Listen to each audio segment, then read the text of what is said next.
जो भगवान से दूर कर दे। ऐसा पैसा प्रॉपर्टी किस काम की जो भगवान से दूर कर दे। ना, मुझे तो विपत्ति दे दे। मुझे संपत्ति की जरूरत नहीं है, मुझे विपत्ति चाहिए। और ये सत्य है महाराज। जब हमारे जीवन में कोई दुख आता ना, जब कोई पीड़ा आती है, जब कोई कष्ट आता है, तभी हमें भगवान की याद आती है। दुख में सुमिरन सब करे और सुख में करे न कोई।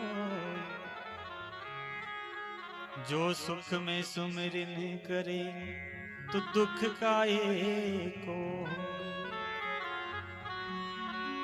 सब कुछ अगर हमारे परिवार में अच्छा चल रहा तो हमें भगवान की याद आती ही नहीं है। और जिसको भगवान की याद ना आए उससे बड़ा निर्धन इस दुनिया में कोई नहीं है।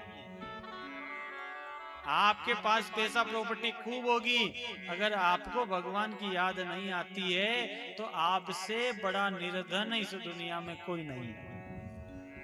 और चाहे सांसारिक वस्तु किसी के पास हो या ना हो, लेकिन प्रभु की याद हमेशा उसके मन में है, तो उससे बड़ा धनवान कोई नहीं है। सबसे बड़ा धन तो यह है। किस धन के पीछे भाग रहे हो जो तुम्हारे काम भी नहीं आएगा। उस धन के पीछे भागना ही है, उस धन के पीछे भागो जो आगे हमारे काम आए।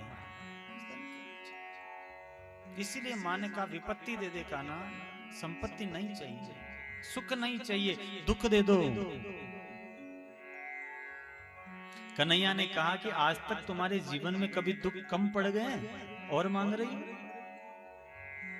ऐसा कौन सा दुख नहीं जो तुमने भोगा नहीं है और फिर भी तुम दुखी चाह रखती हो। बुआ कैसी बातें कर रही हो, ऐसा वरदान मैं नहीं दे सकता।